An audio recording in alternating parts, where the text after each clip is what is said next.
ప్రభు అంటే దేవుడిచ్చాడు. అందులో ఒక ఆజ్ఞ చెప్పండి. నువ్వు దీర్ఘాయుష్మంతుడగునట్లు నీ తల్లిని సన్మానించుము. అంటే సన్మానించడం అంటే గౌరవించడం అని అర్థం. అంటే ఆ ఒక్కరోజే కాదు, ప్రతిరోజు కూడా తల్లిని ఏం చేయాలి? గౌరవించాలి. అలా గౌరవించినప్పుడు తల్లి చాలా సంతోషపడుతుంది కదా. తల్లి గురించి అంటే అమ్మ గురించి చాలామంది చాలా విషయాలు రాస్తూ ఉంటారు, వాట్సాప్లో పెడతా ఉంటారు, స్టేటస్లో పెట్టుకుంటుంటారు కదండి. చాలా రకాలుగా నేను చెప్పేదానికంటే మీరే ఎక్కువగా చెప్పగలరు. మీ తల్లుల కోసం పొగుడుతారు బాగా. అమ్మ ఎంత గొప్పదో, అమ్మ గొప్పతనం, ప్రేమ గురించి కానీ, త్యాగం గురించి కానీ, ఇవన్నీ పిల్లలు చాలామంది చాలా సాక్షాత్తంగా, జ్ఞానయుక్తంగా, చాలా తెలివిగా చెప్తా వస్తారు. అవన్నీ లోక సంబంధమైన వాటిని గురించి కానీ, మనము బైబిల్లో దేవుడు చెప్తున్న మాటల ప్రకారంగా ఆలోచన చేస్తే, ఒక తల్లి విజయవంతమైన తల్లిగా ఎప్పుడు అవుతుంది అని అంటే, దేవుని వాక్యముల నుండి మనము చాలా విషయాలు నేర్చుకోబోతాం. బైబిల్లో చాలామంది తల్లులైన వారు ఉన్నారు కదా. అయితే వారిలో నుండి ఒక తల్లి గురించి ఈరోజు మనం నేర్చుకుందాం. ఈ మదర్స్ డే సందర్భముగా మనము సక్సెస్ఫుల్ మదర్గా ఉంటున్నామా లేక ఉండట్లేదో ఒకసారి ఆలోచన చేసుకుంటూ దేవుని వాక్యంలోనికి మనము వెళ్దాం.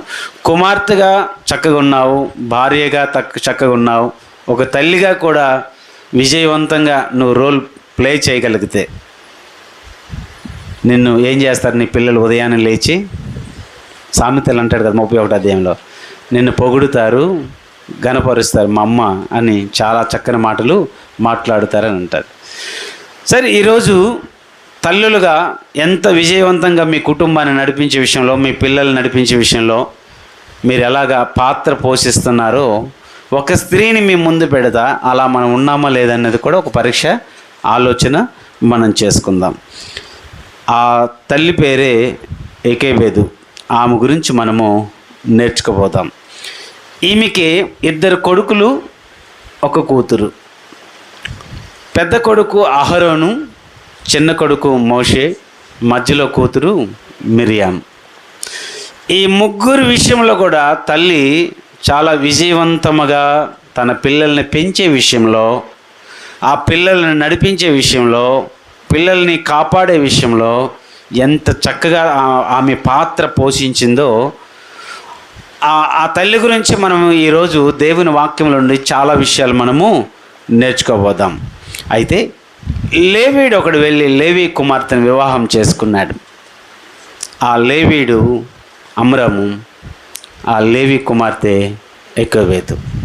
వీరిద్దరికి వివాహం అయింది. వారికి పిల్లలు పుట్టారు. 1 కొడుకు పుట్టాడు, ఆయనకి అహరోన్ అని పేరు పెట్టారు. ఆ తర్వాత 1 కుమార్తె పుట్టింది, ఆమెకి మిరియం అని పేరు పెట్టారు. ఇలాగా కొన్ని రోజులు లేక సంవత్సరము లేక 2 సంవత్సరాలు 3 సంవత్సరాలు అయిన తర్వాత ఫరో ఒక శాసనం పుట్టించాడు. అప్పటికే ఆమె గర్భిణీ స్త్రీ. ఎవరు? ఏకోబేదు. చట్టము ఏంటి అనేది మనం ఆలోచన చేస్తే, మగపిల్లవాడు ఎవరైనా పుడితే ఆ పిల్లవాడిని ఎక్కడ వేసేయాలని ఆజ్ఞాపించాడు? నైల్ నదిలో పడేవాలి, చంపేవాలి అని ఒక ఆజ్ఞ కఠినముగా జారవిడిచాడు. ఆ కాన్పు వేయటానికి మంత్రశానులు ఉన్నారు, వాళ్ళకి కూడా కఠినంగా ఆజ్ఞాపించారు. మీరు స్త్రీల దగ్గరికి వెళ్తున్నప్పుడు, కాన్పు వేస్తున్నప్పుడు వాడు మగపిల్లవాడు అయితే మీరు వెంటనే ఏం చేయాలి? వాడిని చంపేవాలి, లేక సమాచారము తెలియచేయాలి. ఈ ఆజ్ఞ జారవిడిచాడు రాజు ఫరో. అయితే మోషే పుట్టాడు. భయంకరమైన సమస్య లేక పరిస్థితులు లోకంలో రగులుతూ ఉన్నాయి. ఇటువంటి సమస్యల్లో, ఇటువంటి పరిస్థితుల్లో పుట్టిన పిల్లవాడిని ఒక తల్లిగా ఎలా కాపాడుకుంది? పోతే పోనీలో ఇంకిద్దరు పిల్లలు ఉన్నారు కదని ఆ పిల్ల విషయంలో నిర్లక్ష్యం చేయకుండా ఎటువంటి జాగ్రత్తలు తీసుకున్నదో, ఒక తల్లిగా తన బిడ్డను ఎట్లా కాపాడుకున్నదో ఆ తల్లిలో కొన్ని లక్షణాలు నేను మీ ముందు ఉంచాలని ఆలోచనతో ఈ విధంగా ఒక్కొక్క మాట మీకు చెప్తాను. అయితే బహుమానము, గర్భఫలము ఎవరు బహుమానము? దేవుడిచ్చిన బహుమానం. ఆ బహుమానాన్ని ఒక తల్లిగా ఎకేబేతు ఎలాగ కాపాడుకున్నదో, ఎలాగ భద్రం చేసుకున్నదో దేవుని వాక్యముల నుండి ఆలోచన చేద్దాం. ఆ తల్లిలో ఎట్లాగ కాపాడుకుందో ఆ తల్లిలో ఉన్న కొన్ని ఐదు విషయాలు నేను ప్రాముఖ్యమైనవి చెప్తాను. రాసుకుంటే రాసుకునండి, లేక మీరు ఆలోచన చేస్తూ జ్ఞాపకం ఉంచుకోనండి. మొదటిది, ఆమెలో ఉన్న తల్లిగా ఎగబెదలో ఉన్న 5 విషయాలు ఏంటయ్యానంటే, మొదటి మాట మనం నేర్చుకోవడానికి పోరాడింది. ఇది మనము నేర్చుకోబోతాం. రెండవ మాట ఏమని మనం నేర్చుకోబోతామనంటే రాజీ పడలేదు. దేంతో రాజీ పడలేదో కూడా చెప్తాను. మూడో మాట ఆమె భయపడలేదు. నాలుగో మాట జ్ఞానము చొప్పున కుటుంబాన్ని నడిపించింది. ఐదో మాట, చివరి మాట, పాలిచ్చి దేవుని మాట లేక దేవుని మాటలు నేర్పింది. ఇవి 5 విషయాలు ఎవరిలో? తల్లిగా ఎగేబేతు జీవితంలో ఇవి చూస్తాం. ఈరోజు ఒక మదర్గా నువ్వు ఉన్నావు. మదర్ అవ్వడం తల్లి అవ్వడం అనేది దేవుడిచ్చిన గొప్ప వరం. నాన్న నాకు ఇది తక్కువైంది, ఇది కావాలంటే నాన్న కొనేసి ఇవ్వచ్చు. అన్న నాకు భయం వేస్తుంది, కొంత తోడురా అంటే తోడు రావచ్చును. లేక చెల్లి, అక్క ఈ విధంగా ఉంది నా పరిస్థితి అని అంటే సలహాలు ఇవ్వచ్చును. స్నేహితులు, బంధుమిత్రులు అన్ని రకాలుగా హెల్ప్ చేయవచ్చును. కానీ గర్భఫలం అనేది ఏ మనుషుడు ఇవ్వలేడు, అది దేవుడు మాత్రమే ఇవ్వగలడు. గర్భఫలం అనేది దేవుడిచ్చిన గొప్ప బహుమానం. నువ్వు తల్లి కావడం అనేది గొప్ప భాగ్యం. అందుకు ఒక తల్లి అన్నది, ఇప్పుడు అందరూ నన్ను భాగ్యవంతురాలు అందరూ అన్నది ఆమె లేయా. బైబిల్ ఇలాగా చాలా విషయాలు మనం చూస్తాం తల్లుల గురించి. ఒక ఆమంటది, ఇప్పుడు నా నిందను, నా అవమానాన్ని దేవుడు తీసివేశాడు, ఇప్పుడు నాకు ఒక భాగ్యాన్ని దేవుడు అనుగ్రహించాడు అని అంటది. అంటే తల్లి అవ్వడం అనేది గొప్ప వరం, అది దేవుడు మాత్రమే ఇవ్వాలి. భర్తగా, తండ్రిగా, తల్లిగా, అక్కగా, అన్నయ్యగా ఏదైనా ఇవ్వవచ్చును. కానీ గర్భఫలం మాత్రం దేవుడు మాత్రమే ఇవ్వగలడు బిడ్డలు, ఇంకెవరు వల్ల కాదు. నువ్వు తల్లిగా అయ్యావునంటే, తల్లి అనిపించుకున్నావునంటే, అమ్మ అని నిన్ను పిలిచే బిడ్డలు ఉన్నారనంటే దేవుడు నిన్ను ఎంత ప్రేమించి, దేవుడు నీ పట్ల ఇంత ఆలోచన కలిగి, ఎలాంటి ఉద్దేశాన్ని కలిగి, నువ్వు లోకంలో నిందింపబడకుండా, లోకంలో అవమానపడకుండా, నువ్వు ఒక చక్కగా గృహిణిగా, ఒక తల్లిగా, ఒక మంచి భార్యగా ఉండాలని, సమాజంలో ఉండాలని దేవుడు నిన్ను ప్రేమించి ఒక మంచి ఘనత ఇచ్చి, అదే గొప్ప భాగ్యం ఏంటో తెలిసిన తల్లిగా అయ్యావే. ఆ తల్లిని ఎలా గౌరవించాలో పిల్లలారా ఈరోజు మీరు వినవలసిన గొప్ప శుభవర్తమానం ఇది. కుమారుడైనా కుమార్తె అయినా సరే, ఎవరమైనా సరే, ఇప్పుడు ఒక ఆమెకి 70 సంవత్సరాలు వచ్చింది, తల్లి ఉంటే ఆ తల్లికి ఆ బిడ్డ ఎలాంటిది? కుమార్తె. కాబట్టి ప్రతివానికి తల్లి ఉన్నది, బిడ్డలు ఉంటారు. ఈ బిడ్డలకి తల్లికి ఉన్న మధ్య మంచి సంభాషణ, మంచి సంబంధము, మంచి గౌరవము ఇవి ఉన్నప్పుడు ఆ కుటుంబం చాలా సంతోషంగా ఉంటుంది. కాబట్టి ఈరోజు ఒక మంచి మదర్గా నువ్వు ఉండాలి అంటే, దేవుని యందు భయభక్తులు కలిగి ఒక మదర్గా నువ్వు ఉండాలంటే, నీ పిల్లల దృష్టిలో గుడ్ మదర్గా నువ్వు అనిపించుకోవాలి అంటే, పిల్లలు కూడా తల్లిని చక్కగా గౌరవించే స్థితికి ఎదగాలి అంటే, బిడ్డలు తల్లులు ఎలా ఉండాలో ఈరోజు ఈ ఎకేబేది జీవితంలో, వారి బిడ్డల జీవితంలో జరిగిన పనులు, దేవుడు చేసిన కార్యాలు మనం జ్ఞాపకం చేసుకుంటూ చాలా సంగతులు మనము నేర్చుకోబోతాం. ఆమె మాత్రము చాలా తెలివైనది, చాలా ఆలోచన కలిగినది, జ్ఞానవంతురాలు.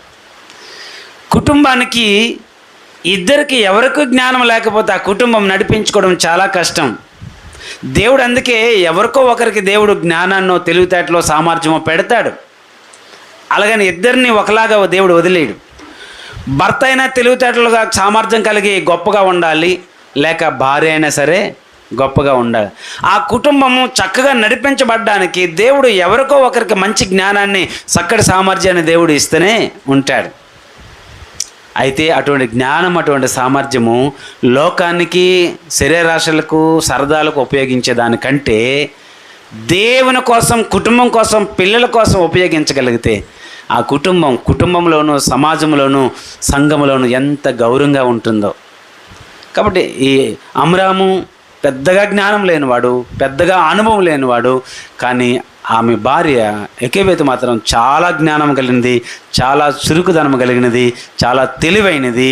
ఆమె ఎలాంటి లక్షణాలు కలిగి ఉన్నదో కూడా మనం చూడగలం. ఆమె జ్ఞానవంతురాలు, ఆమె ధైర్యవంతురాలు, ఆమె ప్రార్థనా పరురాలు, చక్కగా ఆలోచించగలిగిన ఆలోచన పరురాలు. అటువంటి లక్షణాలు యోకెబెదులో ఉన్నాయి. కాబట్టి సమస్య ఏంటి? ఒక కొడుకు కూతురు పుట్టిన తర్వాత దేశంలో ఒక చట్టము ఏర్పడింది. ఏంటంటే అది ఇశ్రాయేలు మీదకి, అంటే దేవుని పిల్లల మీదకే వచ్చింది. మళ్ళీ ఆ దేశంలో చాలామంది ఉంటారు, వారి మీదకి రాలేదు, కానీ దేవుని పిల్లల మీదకే వచ్చింది ఈ చట్టం. ఏంటి? దేవుని పిల్లలు ఎదుగుతున్నారు, వ్యాపిస్తున్నారు, విస్తరిస్తున్నారు. అది వారికి నచ్చక ఎవరైనా ఇశ్రాయేల్లో తల్లులు బిడ్డలు కంటున్నారు కాబట్టి మగ పిల్లవాడుగా పుడితే ఆ పిల్లవాడిని మీరు చంపండి, లేక నైల్ నదిలో వేసేయండి. నైల్ నదిలో మొసళ్ళు భయంకరంగా ఉంటాయి, సుడిగుండాలు భయంకరంగా ఉంటాయి. ఆ నదుల్లో వేసేవారు మరలా తిరిగి వస్తారని నమ్మకం ఉండదు. అంత భయంకరమైన నది, చాలా పొడవైన నది, పెద్ద నది. అయితే అప్పటికి ఇశ్రాయేలు ప్రజలు చాలామంది స్త్రీలు గర్భిణీలుగా ఉన్నారు, కొంతమంది కాన్పుకు రెడీగా ఉన్నారు, బిడ్డలు కనడానికి సిద్ధంగా ఉన్నారు. శాసనం ఒకవైపు రాజు ఫరో పెట్టాడు. అనుకోవాలి, యోకెబెదు కొడుకు కూతురున్నారులే, మరి ఈ కొడుకు విషయం నేను ఏం చేయగలను, నా వల్ల ఏమవుతుందని అనుకోలేదు. లేకపోతే స్త్రీలందరూ తమ బిడ్డల్ని ఎలాగా చంపేస్తారు, ఏం చేస్తారని ఎవరికి వాళ్ళు నదిలో పడడమో, లేకపోతే తీసుకెళ్ళిపోతుంటే కాము ఉండడమో అలాగ లేదు. అందరి తల్లుల్లా యోకెబెదు లేదు, ఒక ప్రత్యేకముగా ఉన్నది. కొడుకు పుట్టిన తర్వాత సమాచారము ఖచ్చితంగా బయటకు తెలకుండా ఏముండదు. కాబట్టి వీళ్ళు కాన్పు పీటల మీద కనటానికి సిద్ధంగా ఉంటున్నప్పుడు ఎవరిని పంపించాడో తెలిసిన మంత్రశాలను పంపించాడు. అది ఎవరి మనుషులను? ఇశ్రాయేల్ మనుషులనేం కాదు, దేవుని పిల్లలనేం కాదు, దేవుని ఎరగని వారినే పంపించాడు. ఎందుకంటే అధికారులు వాళ్ళ మనుషులే మంత్రశానులు. అందరూ సమస్తం ఎటు చూసినా సరే ఫరో మనుషులే. దేవుని పిల్లలు మాత్రమే ఒకవైపు ఉన్నారు, వాళ్ళందరూ చుట్టూ అల్లుకొని ఉన్నారు. అటువంటి పరిస్థితుల్లో, అటువంటి సమస్యల్లో యోకెబెదు తన బిడ్డని కనబోతుంది. అయితే ఈ మంత్రశానుల విషయంలో కూడా చక్కటి ఆలోచన మనం చేయగలం. వాళ్ళు అన్నారు, మీరెందుకు ఇలాగా చేస్తున్నారు, బ్రతకనిస్తున్నారు, మగపిల్లల్ని చంపాలని చెప్పాను కదా అని అంటే, ఆ మంత్రశాలలో ఒక చక్కటి మాట అన్నారు. ఏంటో తెలిసిన, హెబ్రీ స్త్రీలు చాలా చురుకైన వారు అన్నాడు. ఎవరు వాళ్ళు? హెబ్రీ స్త్రీలు చాలా, అంటే దేవుని పిల్లలు ఎప్పుడు చాలా చురుకుదనముగా ఉంటారు. మనం దేవుని పిల్లలంగా అన్ని విషయాలు ఎలా ఉండాలంట? చురుకుదనం. కొంతమంది చూడండి, లెగిస్తే అరగంట పడుతుంది, అడుగేస్తే పావు గంట పడుతుంది, ఇలా తిరగమంటే ఎంతసేపు పడుతుందో, లెగుస్తున్నానుగా అంటారు. లేజినెస్, చురుకుతనం ఉండదు. దానివల్ల కారణం ఏంటంటే ఒళ్ళు బరువు వల్ల కూడా కొంతమంది లెగలేరు, కొంతమంది బద్ధకం వల్ల కూడా లెగలేరు. కానీ దేవుని పిల్లలు ఎప్పుడు కూడా ఎలా ఉంటారు? చురుకుదనంగా ఉండడం. బైబిల్ అంటుంది చురుకుదనంగా ఉండడము గొప్ప భాగ్యం, అంతకంటే ఐశ్వర్యం ఇంకేమీ లేదన్నాడు. చురుకుదనం ఉండాలి, తెచ్చుకోవాలంతే. ముసలోడైనా గమ్ములు లేచిపోతారని ఈ పడుచు పిల్లలు ఎగలేదు. ఈ రోజుల్లో అలా తయారైపోయారు చాలామంది, చురుకుదనం ఉండడము. అందుకంటున్నారు కదా, హెబ్రీ స్త్రీలు చాలా దేని విషయంలో? కనుట విషయంలో చాలా చురుకైన వారు. అది అక్కడ చెప్తూ వస్తాను, అంతేనా? కాబట్టి మేము వెళ్తాడికి ఆల్రెడీ వాళ్ళు కనేస్తున్నారు, కానీ వాళ్ళు దేవునికి భయపడినందువల్ల అనే మాటలు కూడా మనం చూస్తాం. సరే, యోకెబెదు తన బిడ్డని అందరి బిడ్డల్లాగా నైల్ నదిలో పడేయలేదు, చంపేయలేదు. ఏం చేసింది? తన బిడ్డను కాపాడుకొండకు ఆమె చేసిన ప్రయత్నాలు, ఆమె చేసిన ఆలోచన, ఆమె చేసిన అన్ని ప్రయత్నాలు ఎలా ఉన్నాయో కూడా మనము చూడబోతున్నాం. అందులో మొదటి మాటే ఆమె ఏం చేసిందని చెప్పాను, పోరాడింది అన్నాను.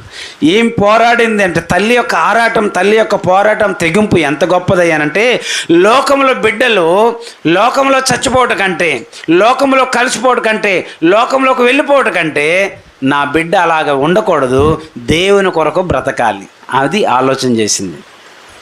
అందరు తల్లుల్లాగా లోకంలోకి వదిలేసేలేదు, లేక చంపేయలేదు, లేక లోకం కొరకు త్యాగం చేయలేదు.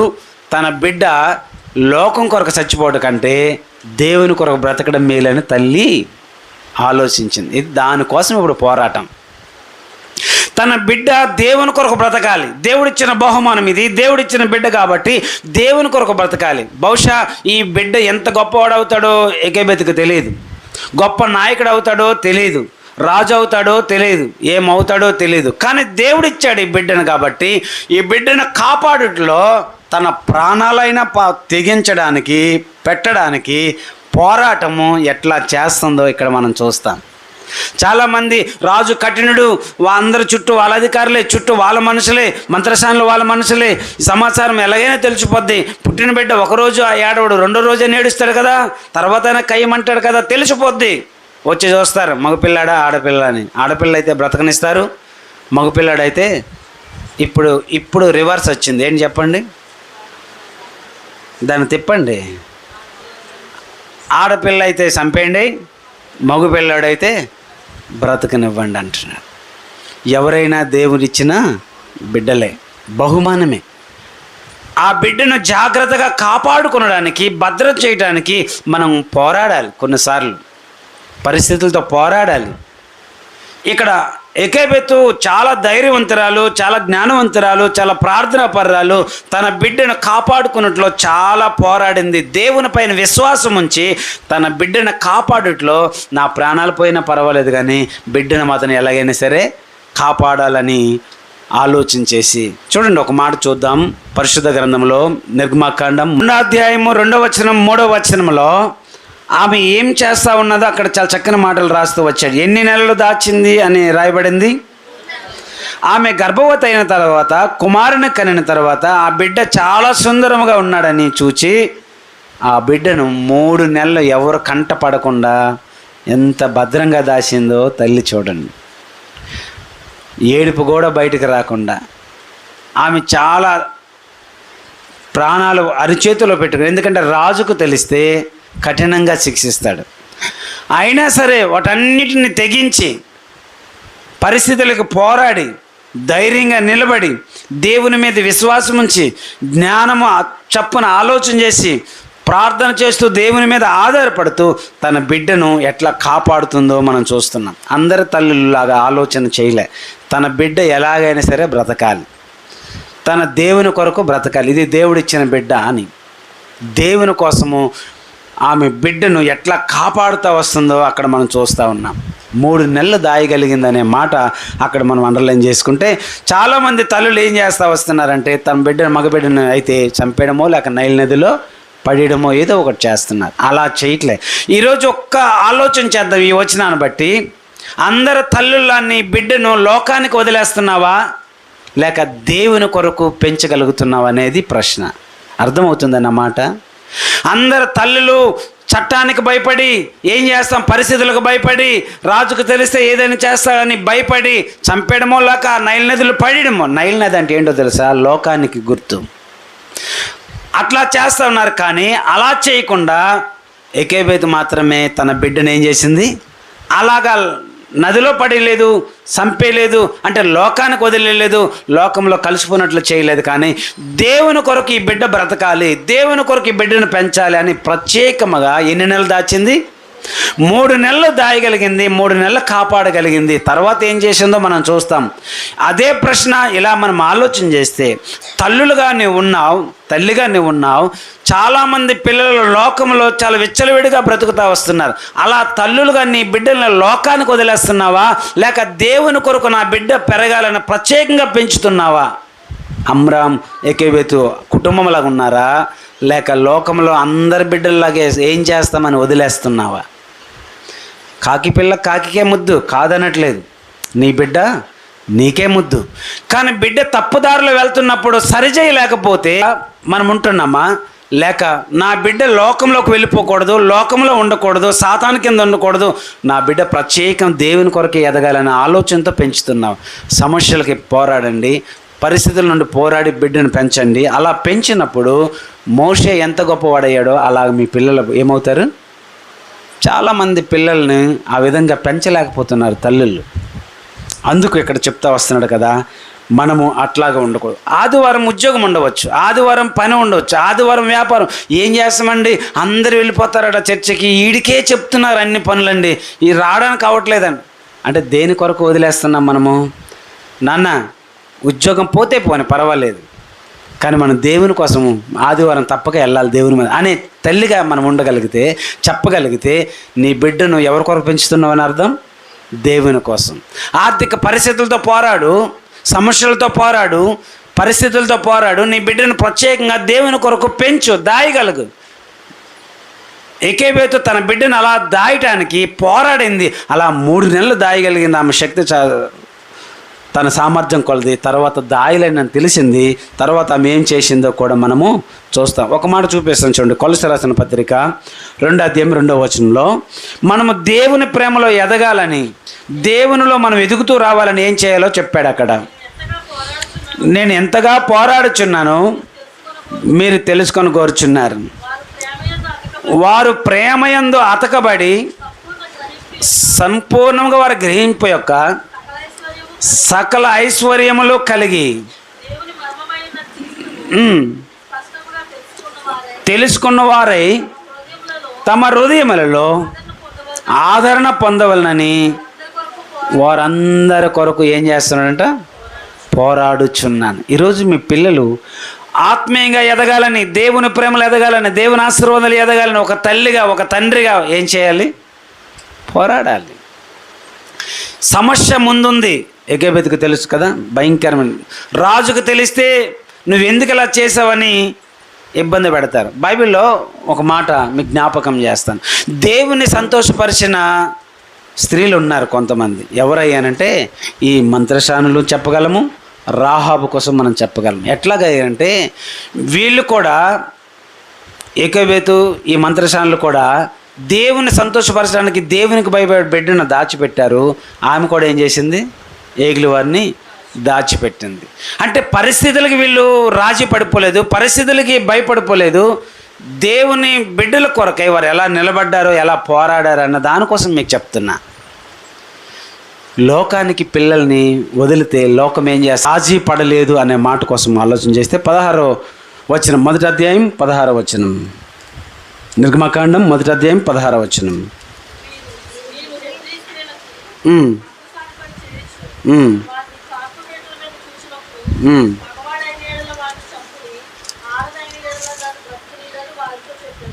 పరిస్థితులు చాలా రీతిగా ఉన్నాయి, కానీ రాజీ పడ్డదాడితో మగ పిల్లాడు పుట్టాడు కదని సంపేవాలని రాజీ పడిపోయిందా? లేదు. లోకంతో రాజీ పడలేదు, పరిస్థితులకు రాజీ పడలేదు, సమస్యలకు రాజీ పడలేదు, లోక అధికారులతో కూడా రాజీ పడిపోలేదు.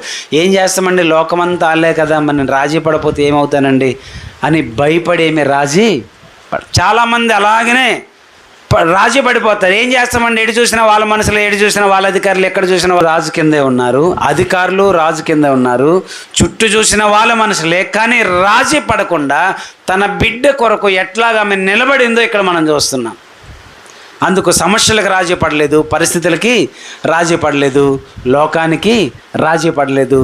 తన బిడ్డను కాపాడుకునే విషయంలో తెగించి ఎట్లా నిలబడిందో ఇక్కడ మనము చెప్పగలగాలి. చాలా అమ్మ, ఈరోజు ఆదివారం దేవుని మందిరానికి మనం వెళ్ళాలి.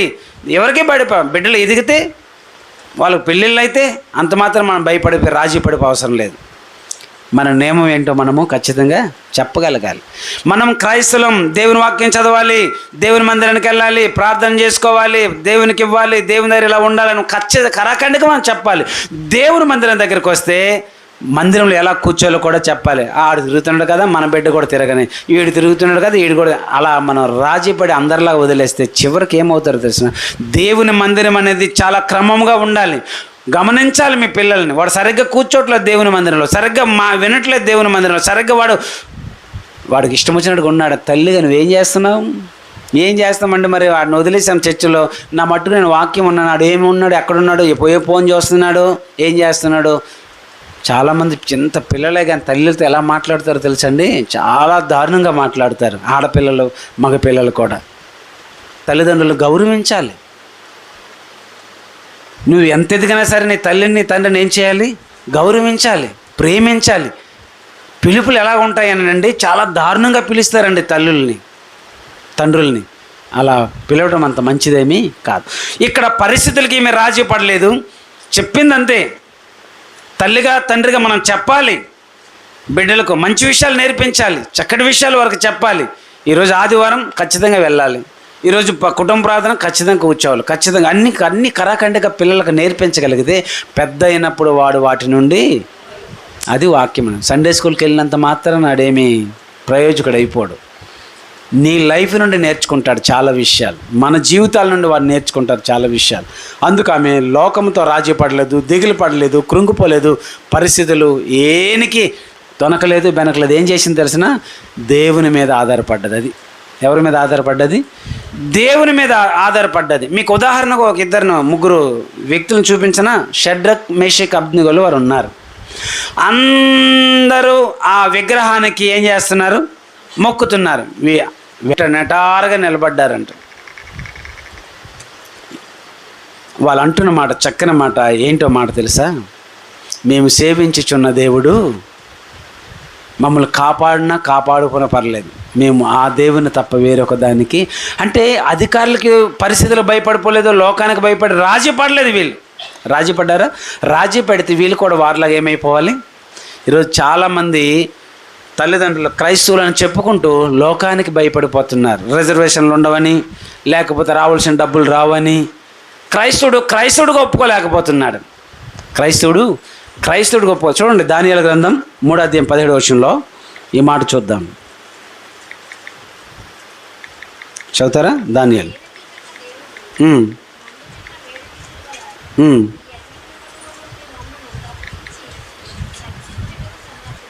మేము సేవించుచున్న దేవుడు ఎలాంటి వాడని చెప్తున్నారు? సమర్థుడు కదా. మేము ఆరాధిస్తున్న దేవుడు, మేము నమ్ముకున్న దేవుడు చాలా గొప్పవాడు, ఈ పరిస్థితులన్నింటిలో తప్పించగలడు అని ఎవరి మీద ఆధారపడ్డారు వీళ్ళు? దేవుని మీద ఆధారపడ్డారు. అదే మన దగ్గరికి వస్తే ఏం చేస్తాం? రాజీ పడిపోతాం. ఎకేబేదు తన బిడ్డని కాపాడుకునే విషయంలో, తన బిడ్డను సరిగ్గా దేవుని కొరకు పెంచే విషయంలో, దాచే విషయంలో పరిస్థితులకు కానీ, అధికారులకు కానీ, లోకానికి కానీ దేనికి రాజీ పడలేదు. తన బిడ్డను ఎంత చక్కగా పెంచిందో, తన బిడ్డను ఎంత చక్కగా దాచిందో మనం అక్కడ దేవుని వాక్యంలో నుండి మనము నేర్చుకోగలుగుతున్నాం. మనం రాజీ పడవసరం లేదు. చివరికి అలా నిలబడిన వీళ్ళ ముగ్గురు గురించి ఆ దేశంలో గొప్ప పేరు వచ్చిందా లేదా? వీరు సేవిస్తున్న దేవుడు నిజముగా గొప్పోడే. వీళ్ళు అగ్నిలోకి వెళ్ళినా సరే కాలలేదు, ఏమీ కాలేదు. అంటే దేవుని కోసం మనం నిలబడగలిగితే దేవుడు ఖచ్చితంగా మనల్ని కాపాడుతాడండి. మనం రాజీపడి పరిస్థితులకో, సమస్యలకో, రకరకాల వాటి రాజీపడి కలిసిపోతే దేవుడే మనల్ని తప్పిస్తాడని మనం అనుకోని అవసరం లేదు. అందరి తల్లులు తమ బిడ్డలు చంపడమో, నైల్ నదులు పడేయడమో చేస్తూ ఉంటే ఏకైవేద మాత్రం ఏం చేసింది? తన బిడ్డని రాజీ పడిపోయిందా? అందరి తల్లిలా రాజీ పడ్డదా? లేదు. మనం లోకానికి వదలకూడదు, పరిస్థితులకు వదిలేయకూడదు, స్నేహితులతో వదిలేయకూడదు. ఎలా బిడ్డను కాపాడుకోవాలో, ఎలాగా దేవుని కొరకు పెంచాలో, ఎలాగా బిడ్డను దేవుని కొరకు ఉంచాలో మనం నేర్చుకుంటే ఆ పిల్లలు ఎందుకు గొప్పలు అవరు? లోకంలో గొప్పలు అవుతారు, దేవుని దగ్గర కూడా గొప్పలు అవుతారు. అలాగ మనం ఉంచగలగాలి. అంత మటుకు అది చాలు. రండి, మూడోది నిర్గమకాండం 1:22 నిర్గమకాండం 2:22 హెబ్రీయులకు పుట్టిన ప్రతి కుమారుడిని ఏం చేయాలి? పారవేయండి, ప్రతి కుమార్తెని బ్రతకనివ్వండి అని అన్నాడు. అక్కడున్న జనులందరికీ కూడా ఏం చేశారు? ఆజ్ఞ ఇచ్చాను. రాజు ఆజ్ఞ ఖచ్చితంగా నెరవేరవలసిందే కదా. కొన్నిసార్లు మన అధికారంలో లేక మనుషుల అధికారంలో కొన్ని నెరవేరకపోవచ్చు, కానీ సామాన్యులు కాబట్టి అవ్వకపోవచ్చు. కానీ రాజు ఒకసారి ఆజ్ఞాపించాడంటే రాజ్యంలో ఖచ్చితంగా అదేమవ్వాలి, జరగవలసిందే. అది కష్టమైనా మంచి అయినా చెడ్డైనా ఏదైనా సరే రాజు మాట ఖచ్చితంగా రాజు కూడా ఒకసారి ఆజ్ఞ ఇస్తే రాజు కూడా దాన్ని మార్చలేడు, తిప్పలేదు. ఎందుకంటే రాజు ఆజ్ఞ అంత పవర్ఫుల్ అనమాట. ఖచ్చితంగా ఆ ఆజ్ఞను జరగవలసిందే. సుసన్న కోటలో ఒక ఆజ్ఞ బయలుదేరింది. యూదులందరినీ చంపేయాలనే రాజాజ్ఞ బయలుదేరింది. ఆ రాజాజ్ఞ వెళ్ళకముందే మరలా రాజు మనసు మార్చుకొని, అంటే మరలా శుభ సమాచారం ఏం చేశాడు, దేనికంటే ఇలా ముందు వెళ్ళాలి, మరి రాజు మొదట పంపించాడు ఆజ్ఞ కంటే ఇది ముందు వెళ్ళాలి. అలా వెళ్ళింది కాబట్టే వాళ్ళందరూ బ్రతికారనే మాట. అంతే, రాజు ఆజ్ఞ అంత పవర్ఫుల్ అని చెప్తున్నా. కాబట్టి ఏం చెప్తున్నాడనంటే ఆ మంత్రశాలతో కానీ అధికారులు కానీ మనుషులతోని మగపిల్లవాడైతే చంపి నైల్ నదిలో పడేయండి, ఆడపిల్లనైతే బ్రతకనివ్వండి అన్నాడు. అలా జనులకు ఆజ్ఞాపించాడు. ఈ మాట నెరవేర్చాలి. అలా నెరవేర్చకపోతే ఎవరైతే నెరవేర్చలేదు వారికి కఠినమైన శిక్ష, వారు ఆ బదులు చావవలసిందే. దానికి భయపడిందంటారా ఎకేబెతు? భయపడలేదు. తన బిడ్డ కొరకు పోరాడింది, పరిస్థితులకు రాజీ పడలేదు, తన బిడ్డను కాపాడుకున్న విషయంలో ఎవరికీ భయపడలేదు, దేవునికి మాత్రం ఆమె భయపడింది. మంత్రశానులు కూడా ఎవరికి భయపడ్డారంట? దేవునికే భయపడ్డారని ఆ అధ్యాయాల్లో మనం చదువుతూ వస్తాం. మనము దేవునికి భయపడితే బిడ్డల్ని జాగ్రత్తగా మనం ఏం చేస్తాం, పెంచుతాం. లోక అధికారులకు భయపడితే లోకం కొరకే ఉంచగలుగుతాం. కాబట్టి మీరు దేనికి భయపడుతున్నారనేది ఇప్పుడు మీకు అర్థం కావాలి. బైబిల్ వాక్యాలు వాగ్దానాలు ఇలాగ ఉంటాయి. ఏది? యెషయా గ్రంథం 43:2 వచనంలోను, కీర్తన 23:4 వచనంలోను ఈ మాటలు ఏమైనా ఉంటాయంటే, గాఢంధకారపులలో నేను సంచరించినను ఏ అపాయముకు నేను భయపడను. నిజంగా భయపడవా? ఇలాంటి పరిస్థితులు వచ్చినప్పుడు భయపడరా? మణిపూర్లో ఎలాంటి పరిస్థితులు జరిగాయి? దేశంలో అలా రావనుకుంటున్నారా? పరిస్థితులు భయంకరంగా రాబోతున్నాయి. వాటన్నిటి నుండి తప్పించబడాలి అంటే మంచి ఆలోచన ఇప్పుడే చేయాలి. ఆ ఆలోచన చేసే ఆలోచన మన చేతిలోని ఇప్పుడు ఉంది. దేవుని పిల్లల్ని లోకానికి వదిలేస్తామా, దేవుని కొరకు పెంచుతామా అనేది మీలోనే ఉంది. ఏకేబెతు పరిస్థితులకి రకరకాల వాటికి ఏనికే భయపడలేదు, కానీ తన బిడ్డని ఎలాగైనా కాపాడుకోవాలి, ఎలాగైనా పెంచాలి, ఎలాగైనా ఉంచాలి దేవుని కొరకని దేనికి భయపడకుండా చక్కగా దేవుని మీద విశ్వాసం ఉంచి ఆధారపడి తన బిడ్డను కాపాడుకోగలిగింది అనే మాట మనము చూస్తున్నాం. ఇక్కడ పరిస్థితులకు మనము భయపడవసరం లేదు. దానియేలు గురించి ఒక మాట మీకు జ్ఞాపకం చేయనా? 6:10 తీయద్దు కానీ మీకు జ్ఞాపకం చేసుకుందాం. ఇట్టి శాసనము సంతకం చేయబడిన సంగతి తెలుసుకొని ఏం చేశాడు చెప్పండి? ఆ రోజు దేవునితో మాట్లాడకుండా ఉన్నాడా? దేవునితో సహవాసం చేయకుండా ఉన్నాడా? దేవుని దగ్గరికి వెళ్ళకుండా ఉన్నాడా? అంటే వెళ్ళాడు, దేవునితో మాట్లాడుతున్నాడు, దేవునితో సహవాసము చేశాడు. పై మాట ఏమని చెప్పండి? ఇట్టి శాసనం సంతకము తెలిసి కూడా పరిస్థితులకి, రాజు మాటలకు, లోక అధికారులకు భయపడకుండా తమ దేవునికి భయపడ్డాడు కాబట్టి ఆ రోజు దేవునితో మాట్లాడకుండా ఉండలేదు. తమ దేవునికి భయపడ్డాడు కాబట్టి సహవాసం చేయకుండా ఉండలేదు. దేవునికి భయపడ్డాడు కాబట్టి ప్రార్థన చేశాడు. దేవునికి భయపడ్డాడు కాబట్టి వాక్యం చదివాడు. దేవునికి భయపడ్డాడు కాబట్టి మందిరానికి వెళ్ళాడు. దేవునికి భయపడ్డాడు కాబట్టి దేవుని సందులో కూర్చున్నాడు. ఇప్పుడు నీ సంగతి ఏంటి? లోకానికి భయపడి దేవుని మందిరాన్ని వదిలేసి వెళ్ళిపోతున్నావా? అర్థం కావాలి నీకు అదే. మరి అందరు తల్లులు బిక్కుమంటుకుంటూ పోతే పోయినలో 2 ఉన్నారు 3 ఉన్నారులే, ఈడే పోయినని వదిలేశారు. కానీ 2 ఉన్నారని కూడా ఈమె వదలలే. ఆ బిడ్డను ఎలా కాపాడుకుందో చూద్దాం కదండి. భయపడలేదు. ఈరోజు దేవుని కంటే లోకాధికారులకు, మనుషులకు మనం ఎక్కువ భయపడిపోతున్నామే. మరలా దేవుడు మన జీవితంలో గొప్ప కార్యాలు చేయాలని మనం ఆశ పడతాం.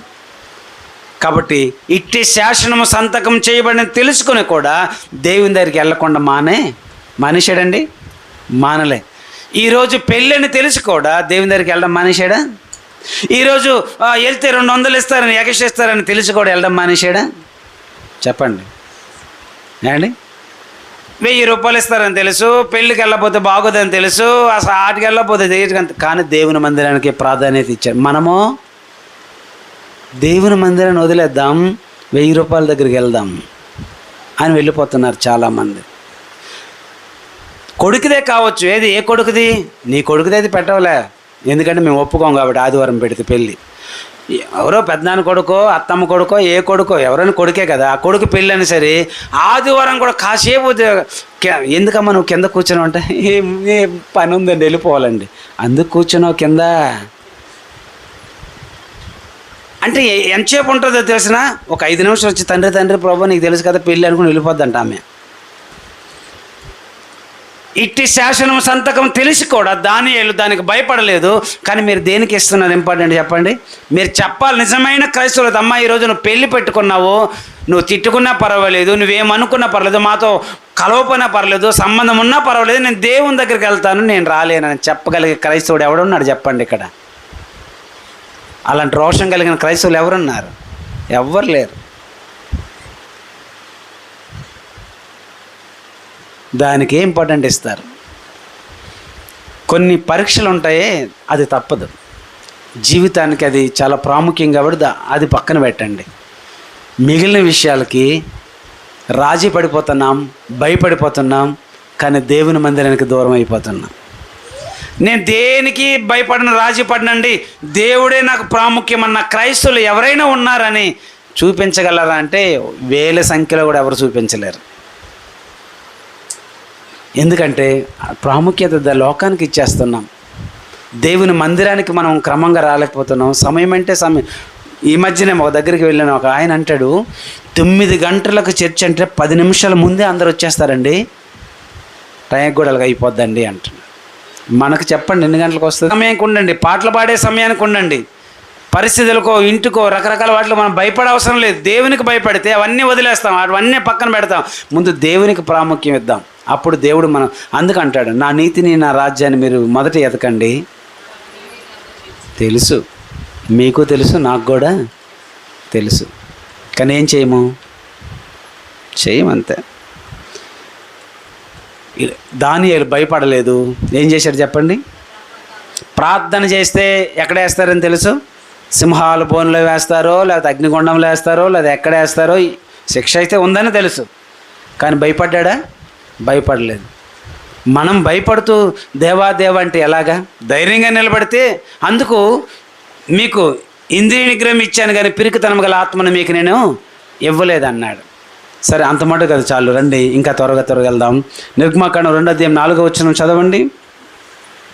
నిర్గమకాండము, ఏమి సంభవించినో తెలుసుకున్నట్టుకు వారు అక్క దూరముగా ఉండి నిలిచుండి వాచ్ చేస్తుంది కదా, కనిపెడుతుంది. ఇది మాట 4వ మాట, జ్ఞానము చప్పున తన కుటుంబాన్ని ఏం చేసిందని చెప్పాము?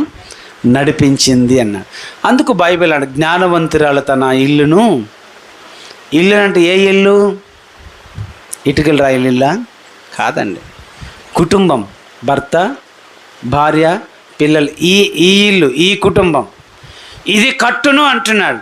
జ్ఞానవంతురాలు తన కుటుంబాన్ని చక్కగా కట్టుకుంటుంది, భర్తను సరైన రీతిలో, పిల్లలను సరైన రీతిలో కట్టుకుంటుంది జ్ఞానవంతురాలు అనే మాట ఇక్కడ చెప్తున్నాడు. తన బిడ్డ కొరకు పరిస్థితులు ఇలా ఉన్నా పోరాడింది, కాపాడుకుంది. పరిస్థితులు ఉన్నాయని రాజీ పడిపోలేదు, అధికారులు ఇటువంటి కఠినమైన వారిని భయపడలేదు. తర్వాత 4వది, జ్ఞానము చప్పున తన కుటుంబాన్ని నడిపిస్తుంది. ఇంకా 3 నెలల కంటే ఇంకెక్కువ నేను దాయలేను, అది తెలిసిపోయింది. కాబట్టి వెంటనే ఎలా జ్ఞానం ఉపయోగించిందో తెలుసా? జమ్ము పెట్టి ఒకటి తెచ్చింది, బంక మట్టి రాసింది, దానికి కీళ్ళు పోసింది. తర్వాత ఏం చేసింది తెలిసిన? ఆ నైల్ నదిలో వదలడానికి ఫరో కుమార్తె స్నానంకి వస్తుంది, ఆ మార్గాన్ని వదిలింది. అంత మట్టుకు వదిలేదు, తన కుమార్తెని కాపలాగా పెట్టింది. చూసారు ఎంత జ్ఞానమో ఆమెకి? ఎకేవేదికి ఎంత జ్ఞానం ఉందో చూడండి. ఇంక నేను దాయలేను, రాజుకి సమాచారం తెలిసిపోద్ది, అధికారులకి సమాచారం తెలిసిపోద్ది, పరిస్థితి బయటపడిపోయేలాగా ఉంది, ఇంకేమీ చేయలేను, ఏం చేయాలి? జ్ఞానవంతులు తన కుటుంబాన్ని ఎలా కాపాడుకుంటుందో, కట్టుకుంటుందో ఇక్కడ మనం చూడగలుగుతున్నాం. ఎలా కుటుంబాన్ని నడిపించుకుంటుందో ఇక్కడ మనం చూడగలుగుతున్నాం. తన బిడ్డను కాపాడాలి, తన బిడ్డ రక్షింపబడాలి, బ్రతుకుండాలి, కానీ ఇంట్లో ఉంటే తెలిసిపోద్ది. ఏం చేయాలి? నైల్ నదిలో ఎందుకు వదిలేవాలన్న ఆలోచన వచ్చిందంటే చంపేవాలి, ఎక్కడ వేసేవాలి? నైల్ నదిలో పడేయాలి. కాబట్టి నైల్ నదిలో బిడ్డలు పడేస్తారు కాబట్టి ఎవరు అటువైపు వెళ్ళరు. మొసళ్ళు ఉంటాయి కాబట్టి ఏది వేసిచ్చినా తినేస్తాయని తెలుసు. సుడిగుండాల్లో చిక్కున్న సుడిగుండంలోకి వెళ్ళిపోతే మళ్ళీ బయటకు రాలేదని తెలుసు. కాబట్టి అక్కడ ఆలోచన చేసింది జ్ఞానం చెప్పున. అంతేకాదు ఫరో కుమార్తె స్నానంకి వస్తున్న మార్గం గుండా వదిలింది. ఆమె కాసేపట్లో వస్తుంది అనగానే విడిచిపెట్టింది. ఎంత జ్ఞానము ఉపయోగించిందో చూడండి. అంత మటుకు వదిలేదు, తన కుమార్తెని కూడా కాపలా పెట్టిందంట. కొంచెం దూరంలో ఏం జరుగుతుందో ఆ బిడ్డకి, ఏం జరుగుతుందో ఆ బిడ్డకని. ఈరోజు మీ బిడ్డకి అరచేతి అంత ఫోన్ ఇస్తున్నారు. ఇవ్వద్దని నేను అంటలేదు. ఏ ఫోన్ అది? స్మార్ట్ ఫోన్ కదండి. ఈ ఫోన్ ఏం చేస్తున్నాడో మీకు తెలియాలి. వాడు స్టేటస్లు ఏం పెడుతున్నాడో తెలుసా మీకు? ఈ మధ్యన చూశాను, స్టేటస్లో పెట్టారు, ఈయన నాగిన డ్యాన్స్ చేసేస్తున్నాడు ఈ చిన్నపిల్లడు, ఇంకొకడేమో ఇంకొకలాగా డ్యాన్స్ చేసేస్తున్నాడండి. మన క్రైస్తవులే. వాడు సినిమా పాటలు పెడుతున్నాడా, లేకపోతే సినిమా పాటలు డ్యాన్స్ చేస్తున్నాడా, ఏం చేస్తున్నాడో తెలియదా మీకు? కనిపెట్టలేరా? వాడు పాడైపోవడం కారణం ఏంటో తెలుసు? ఎవరో తెలిసిన? పిల్లలు అంటాం, మనమే తల్లిదండ్రులుగా మనమేనండి. తల్లి తండ్రి సరైన శ్రద్ధ తీసుకోకపోతే పిల్లవాడు చదువుతున్నాడా, పిల్లవాడు ఏం మాట్లాడుతున్నాడు, పిల్లవాడు ఎవరితో సహవాసం చేస్తున్నాడు, పిల్లవాడు ఎక్కడికి వెళ్ళాడు, ఇవన్నీ తల్లిగా తండ్రిగా నువ్వు తెలుసుకోకపోతే వాడు చెడిపోయిన తర్వాత బోరుమని ఏడ్చినా తప్పేమి ఏం చేయలేవు, రైట్ చేయలేవు, తప్పు సరి చేయలేవు. తప్పు కాకముందనే సరి చేయడానికి అవకాశం ఉంది కాబట్టి చెయ్యి.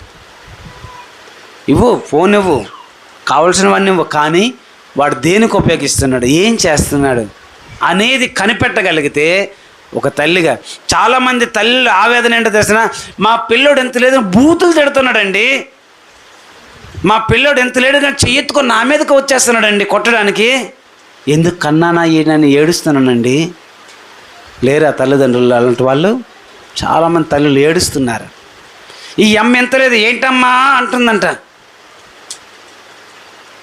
అలా తయారైపోయారు పిల్లలు, చాలామంది పిల్లలు. ఎంత అంటే ఎందుకు ఇలాగ అయిపోయారు? చెప్పవలసినప్పుడు సరైన రీతిలో చెప్పలేకపోవడమే మంది తప్పు. వాళ్ళు ఏం మాట్లాడుతున్నారు, ఎక్కడ కూర్చున్నారు, ఏం చేస్తున్నారు, ప్రతీది కూడా. అది చర్చిలోకి వచ్చినా బయటికి వెళ్ళినా సరే తల్లిగా నువ్వు కనిపెట్టాలి. ఈ బిడ్డ నైల్ని వదిలేసాను, సరేలే బుట్టలో పెట్టాను, ఏ వైపుకి వెళ్తారు, ఎవరో ఒకరు తీస్తారులే, నేను దగ్గర ఉంటే నువ్వే కదా వదిలేమని నన్ను అంటారని ఇలాగ ఏమీ భయపడలేదు. కానీ ఎవరిని పెట్టింది కాపలా? అమ్మా తమ్ముడిని చూడు అనాలి.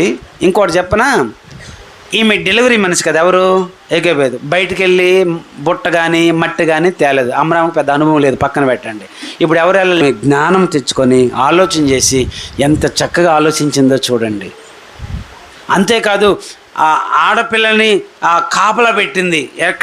అమ్మ తమ్ముడు ఏమవుతున్నాడు, తమ్ముడు ఎక్కడికి వెళ్తున్నాడు, ఏం చేస్తున్నాడు, ఎవరు తీసుకుంటున్నాడు, ఎలాగ ఇవన్నీ కనిపెట్టామని ఎంత జ్ఞానంగా బిడ్డను నేర్పించి కాపలా పెట్టిందో చూడండి.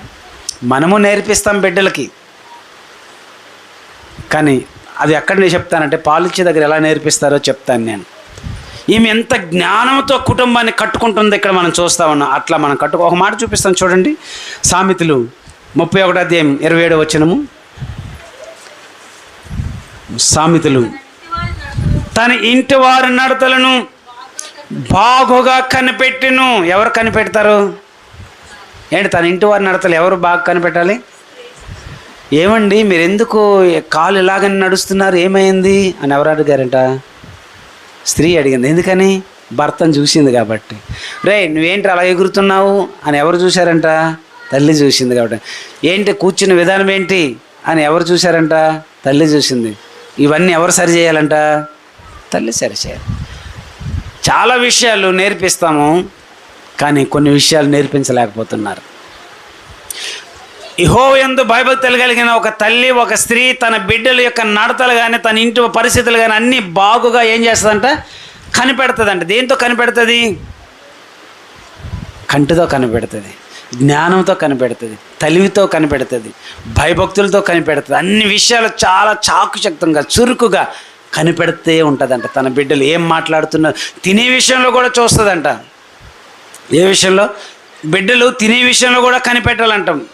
బిడ్డలు కూర్చునే విషయంలో కూడా కనిపెట్టాలి, బిడ్డలు మాట్లాడుతున్న విషయంలో కనిపెట్టాలి, బిడ్డలు ఎవరి దగ్గర ఉన్నారో కనిపెట్టాలి, బిడ్డలు ఎక్కడికి వెళ్తున్నారో కనిపెట్టాలి. ఇవన్నీ తల్లి బాధ్యతే. ఎక్కడో అమ్మ మీ పిల్లడు ఏంట ఎక్కడో ఉన్నాడండి, ఎక్కడున్నాడో నీకు తెలీదా? చాలాసార్లు ఇంటికి వస్తాం కదా ప్రార్థన చేయడానికి, ఏడమ్మా మీ పిల్లడు అంటే ఎక్కడో తిరుక్కుంటున్నాడు, ఎక్కడో తిరుక్కుంటున్నాడు అంటాడు. కుటుంబ ప్రార్థన చేయడానికి వచ్చినప్పుడు అందుబాటులో ఉంటే ప్రార్థనలోకి రమ్మనాలి, లేకపోతే ఎక్కడికి వెళ్తున్నాడో అది నీకు తెలిసి ఉండాలి. ఈ రెండు నీకు తెలియలేదంటే వాడు రేపొద్దున ఏమంటే అమ్మ నీకేం తెలియదులే అంటాడంట. ఇప్పుడు అనేస్తున్నారు చాలామంది పిల్లలు, నీకేమి తెలియదమ్మా అని తల్లులకి పిల్లలు నేర్పించే పరిస్థితి వచ్చేసింది. ఎందుకని? అవకాశం మనం ఇస్తున్నాం కాబట్టి. ఇక్కడ మనం చూస్తూ ఉన్నాం కదా, బాగుగా తన ఇంటి వారి నడతలు ఏం చేస్తుందంట, కనిపెడుతుంది. అలాగ ఉండాలి తల్లులుగా. అయితే జ్ఞానంతో ఆలోచించింది, కనిపెట్టి కాపలాగా తన కుమార్తెని ఉంచింది అన్నాను. పిల్లవాడు ఎక్కడికి వెళ్తున్నాడో, పిల్లవాడిని ఎవరు తీసుకుంటున్నారో, లేకపోతే ఏమవుతుందో ఇవన్నీ ఎవరు కనిపెడుతున్నారు చెప్పండి? వెంటనే పరో కుమార్తె స్నానంకి రాగానే ఈ బుట్ట చూసింది. చూడండి అదేంటి అనగానే తెరిచి చూసినప్పుడు బిడ్డ ఏడుస్తూ సుందరంగా కనిపించాడు. వెంటనే ఎవరు వెళ్ళారు దగ్గరికి చెప్పండి? మిరియం వెళ్ళింది. ఏం చేద్దాం బిడ్డకి పాలు ఇవ్వాలిగా, మరి ఎలాగంటే అప్పుడు ఈ బిడ్డని పెంచడానికి దాదిని నేను తీసుకురానా అని అడిగింది. తీసుకురైతే అన్నాడు. ఎవరిని తీసుకొచ్చింది చెప్పండి? అంటే తన బిడ్డకు కూడా ఎంత జ్ఞానం ఉందో చూడు. అంటే తల్లి దగ్గర నుండి వచ్చింది ఆ జ్ఞానం, ఆ తల్లి దగ్గర నుండి వచ్చింది అటువంటి తెలివితేటలు. మన దగ్గర అలాంటి మంచి తెలివితేటలు మనం బిడ్డలకు నేర్పించే విధంగా ఉండాలి, కుళ్ళు తెలివితేటలు కాదు. మనం ఎలాగ ఇద్దరిని పాడు చేస్తానో నలుగురిని పాడు చేయమని తెలివితేటలు నేర్పకూడదు, మంచివి నేర్పించండి. వాళ్ళ భవిష్యత్తుకి ఆశీర్వాదకరంగా ఉంటుంది, మంచిగా ఉంటారు. కాబట్టి ఇక్కడ మిరియము మంచిగా ఆలోచన, తల్లి చెప్పిన మాట నేను వెళ్ళనమ్మా అన్నదా. అన్నయ్య ఉన్నాడు కదా పెద్దోడు, ఇప్పుడు ఏమనేస్తున్నారు తెలుసండి, అన్నయ్యని గౌరవం ఎద్దులాగాడు ఉన్నాడు కదా అని పంపించు, నన్ను ఎందుకు పంపిస్తున్నావు అని అంటున్నారండి. అక్కను పంపించవా, నేనే వెళ్ళాలా? అక్క చెల్లెళ్ళు ఈ మార్తా మరియమ్మ లాంటి వాళ్ళు ఇక్కడ వీళ్ళలాంటి వాళ్ళ ఉండాలి. ఎవరిలాగా ఉండాలి? మిరియము అహరోన్లాగా ఉంటే బాగున్నాం. వీళ్ళు ఇక్కడ గుద్దులాడుకున్నారా? అమ్మ ఆడపిల్లలు నన్ను పంపిస్తావేంటమ్మా, అన్నయ్య ఉన్నాడు కదా అన్నయ్యని పంపించు, ఆడికైతే అన్నీ తెలుస్తాయి కదా అన్నదా మిరియము? లేదు అమ్మ, నువ్వు వెళ్ళి తమ్ముడిని కనిపెట్టాలి, అది ఎక్కడికి వెళ్తుందో ఎవరు తీసుకుంటున్నారు ఇవన్నీ నువ్వు చూడాలి అనగానే ఎస్ మమ్మీ. విధేయురాలు కుమార్తె, అవునా? అలాంటి విధేయురాలు కుమార్తెలు ఉండటము కుటుంబానికి తల్లులకి క్షేమం. నిజమే, అలా ఉండాలి. మాట వినే తత్వంగా ఉండాలి. నీకు చెప్పారా నువ్వే చెయ్యి, నీకు చెప్పలేదా నువ్వు కామగుండు. అలాగే ఉన్నారు అహరోను మిరియం. అన్నకు చెప్పలేదు కాబట్టి అన్న అలాగే ఉన్నాడు కాముగా. చెల్లికి చెప్పింది కదా అమ్మ, చెల్లి వెళ్ళింది, కనిపెట్టిందా లేదా? నేను వెళ్ళనని మారం చేసిందా? ఇంకొక మాట అన్నదా? ఏం మాట్లాడి. కాబట్టి ఈరోజు పిల్లలు తల్లే తండ్రి చెప్పినప్పుడు ఏదైనా ఒక మంచి మాట చెప్పారనుకోండి, ఆ మాట ఖచ్చితంగా ఏం చేయాలి? పిల్లలు వినాలి. వింటే అది మీ క్షేమము అనే మాట చివరి మాట చెప్పి ముగించేస్తాను, అయిపోయింది. రండి, నిర్గమకాండం 2వ అధ్యాయం 7, 8, 9 వచనాలు. 7, 8, 9 వచనాలు. అప్పుడు వాని అక్క పరో కుమార్తెకు, నీ కొరకు ఈ పిల్లవాడిని పెంచుటకు నేను వెళ్ళి. ఏంటి వాస్తవానికి ఆ పిల్లోడు ఎవరు పిల్లోడు? తమ్ముడు కదా అవుతాడు. ఏమని అన్నది చెప్పండి అక్కడ అక్క? నీ కొరకు ఈ పిల్లవాడిని పెంచడానికి నేను ఒక దాదిని చదవండి తీసుకొని వత్తినా అనను. తీసుకొని వస్తానన్నదా? వత్తినా అని అంటే మీరు సెలవిస్తేనే అని అర్థం. చదవండి. అందుకు వెళ్ళమని చెప్పగా ఆ చిన్నది వెళ్ళి ఆ బిడ్డ తల్లిని పిలుచుకొనే వచ్చింది. అప్పుడు ఆ బిడ్డను పరో కుమార్తె ఏం చేసింది? మోషని ఎవరికి అప్పచెప్పింది? సొంత తల్లికే అప్పచెప్పింది. ఇప్పుడు పాలు ఇచ్చి తల్లి దేవుని మాటలు నేర్పిస్తుంది. ఎలా నేర్పించింది తెలిసిన? ఒకటి, తన్ను గూర్చి చెప్పింది, వాళ్ళ గూర్చి చెప్పుకుంది. తర్వాత కలగబో బహుమానం గురించి ఏంటో చెప్పింది. తర్వాత తన సహోదరుల గురించి చెప్పింది. వీడు మీ అన్న, ఇది మీ అక్క, ఈ బంధాలన్నీ వివరించి చెప్తుంది. ఈరోజు చెప్పండి, ఆడు మీ పెద్దనాన్న కొడుకురా, పెద్దనాన్న కొడుకా ఏమో తెలియట్లేదు. రిలేషన్ కూడా పిల్లలు చాలామందికి అత్త ఏ అత్తవో తెలియట్లేదు. చాలామందికి పిల్లలకి రిలేషన్ గురించి లేదు, నేర్పించట్లేదు. వాళ్ళ కోసం తెలియపని పర్లేదు, వాళ్ళు మనకి ఏం చేశారా పోయారా అని ఇలాగ ఉండిపోతున్నారు తప్ప. కానీ ఇదిగో మీ నాన్న తరపులు, మీ నాన్న అక్క, అత్త అవుతుందిరా, అత్తకి ఎంతమంది బిడ్డలు, వాళ్ళ బిడ్డలు రీలు ఎవరైనా నేర్పుతున్నారా? బంధాలు ఏమైనా తెలుస్తున్నాయా? కానీ ఇక్కడ తల్లి పాలిచ్చి నేర్పిస్తూ మన స్థితి ఏంటో చెప్పింది, అంటే వాళ్ళు ఏంటో చెప్పింది. మనం ఎబ్రీలము, మనం దేవుని పిల్లలం, ఇది పరిస్థితి, ఇది పరిస్థితి, ఇది పరిస్థితి అని వివరంగా తల్లి ఎప్పుడు చెప్తుంది చెప్పండి? ఇది పాలిస్తున్నప్పుడే చెప్తుంది. తర్వాత ఏం చెప్పింది? మనం దేవుని బిడ్డలం కాబట్టి గొప్ప బహుమానం ఉంటుంది, దాని కొరకు మనం ఎదురు చూడాలని నేర్పించింది. తర్వాత ఏం చెప్పింది? తన సహోదరుల గురించి చెప్పింది. అన్నున్నాడు, అక్క ఉంది, నాన్నున్నాడు. చూడు మనవాళ్ళందరూ, వీళ్ళందరూ పెద్దనాన్న, చిన్నాన్న, మామయ్య, బాబాయ్, అత్త, వీళ్ళందరూ మనోలే. అయితే చాలా కఠినమైన పరిస్థితులు అనుభవిస్తున్నావు. రేపు నువ్వు పెద్దడు అవుతావు, గొప్పడు అవుతావు, నువ్వే వీళ్ళందరినీ రక్షించాలి, నువ్వే కాపాడాలి. రే నీకు ఉద్యోగం వస్తుంది కానీ ఒక్క రూపాయి కూడా వాళ్ళకి ఇవ్వకరా, చూడకరా అనే తల్లులు చాలామంది ఉన్నారు. వాళ్ళ కష్టాల్లో ఉంటే, మనం కష్టాల్లో ఉంటే, వాళ్ళు బాగుంటే చూసి అలాగున్నారు కానీ మనకు రూపాయి సాయం చేయలేదురా, నువ్వు పెద్దోడు అయితే వాళ్ళని పట్టించుకోకు అని నేర్పిస్తున్నారు. కానీ నాయన మనం సాయం చేయాలిరా, వాళ్ళు మనోలే కానీ వాళ్ళు పట్టించుకోలేదు. కానీ మనం మంచిగా ఉందాం, మనం చేద్దాం, మేలు చేద్దామని ఎవరు నేర్పిస్తున్నారండి రోజుల్లో? తల్లులు అలా నేర్పిస్తున్నారా? లేదు. ఆడు మన పగోడురా, సొంత మామయ్య అయినా సరే, సొంత బాబాయ్ అయినా సరే, ఇలా నేర్పిస్తున్నారు తల్లులు. మరి వీడికి పగ లోపల ఏమవుతుందంట, పెద్ద మరిసిట్లాగా అయిపోతుంది అనమాట. రేపు ఆడు కూడా పగ అంటున్నాడు అంతే. ఎక్కడి నుండి వచ్చింది ఇవంతా? అందుకే తల్లి ఒడిలో ఉండగానే బిడ్డలు ఏం చేయాలంట? నేర్పించాలి చక్కటి మాటలు. అందుకు అంటాడు ద్వితీయోపదేశకాండం, తీయద్దు నేను చెప్తాను 6వ వచనంలో ఏం చెప్పండి? మీ పిల్లలకు తల్లులారా నేర్పించండి. ఏం నేర్పించాలి చెప్పండి? ఒకటి చెప్పండి. మీరు ఇంట కూర్చున్నప్పుడు, లేచినప్పుడు, నడిచినప్పుడు, పండుకున్నప్పుడు, అన్ని పరిస్థితుల్లో మీరేం చేయాలంట? వాడు పడుకోవడానికి వస్తారండి, మరి మిగతా టైంలో దొరకరు కదండి. చాలా విషయాలు నేర్పుతానండి. అయిపోయిందా? కానీ ఎన్ని చెప్పాడు ఇక్కడ దేవుడు? పండుకున్నప్పుడు, కూర్చున్నప్పుడు, లేచినప్పుడు, నడిచినప్పుడు, ఇన్ని రకాలుగా 4 రకాలు చెప్పారు. చెప్పండి. మీరు ఎన్నిసార్లు చెప్తున్నారంట? పండుకున్నప్పుడే చెప్తున్నారంట. మరి మీకు 3 సార్లు వదిలేశారుగా, ఒక్కటేం పనికి వస్తుంది వాళ్ళకి? అవునా? నేర్పించగలగాలి. అందుకు మన కుటుంబాల్లో మంచి సాక్ష్యం ఉన్నదనుకోండి, సంఘంలో కూడా మంచి సాక్ష్యం వస్తుంది. సంఘంలో మంచి సాక్ష్యం ఉందనుకోండి, సమాజంలో కూడా. మన కుటుంబంలోనే మంచితనం అనేది పిల్లలకు వస్తే సంఘంలో కూడా మంచితనం వస్తుంది. సేవకుని మనం గౌరవించాలి, ప్రేమించాలి అని మనం కుటుంబంలోనే ఆ మాట వస్తే ఖచ్చితంగా సంఘంలోకి వస్తారు కదా, ఆచరిస్తారు. సమాజంలో కూడా అదే వస్తారు. కానీ మనం నేర్పించేది ఏంటో తెలుసా? అక్కడే మనం తప్పుడు అడుగేస్తున్నాం, మనము చెడిపోతున్నాం, పిల్లలు కూడా తప్పు మార్గాల్లో నడిపిస్తున్నాం. ఇంకెందుకు వస్తుంది దానికి దీవెన? రాదు. నేను ఖచ్చితంగా రాదు దీవెన, అంతే. మీరు అనుకోవచ్చు ఎన్ని రకాలుగా వస్తుందని, రాదు ఖచ్చితంగా.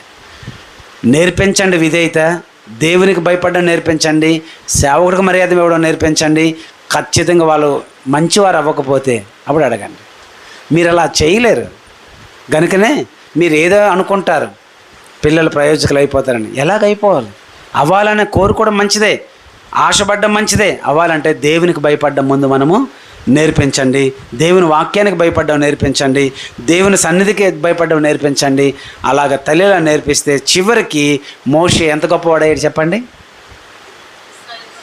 ఇశ్రాయేలు ప్రజలను నడిపించేంత గొప్పవాడైపోయాడు. అంత గొప్పవాడు అయినప్పుడు లీడర్ అయ్యాడు కదా. ఇశ్రాయేలు ప్రజలందరిని నడిపించడానికి గొప్ప గ్రేట్ లీడర్గా తయారైపోయాడు. అంటే గొప్ప నాయకుడిగా అయ్యాడంటే బాబా పుట్టినప్పుడు తెలుసు అంటారా అంత నాయకుడు అవుతాడని, లీడర్ అవుతాడని తెలుసా? తెలీదు. కానీ పెంచింది.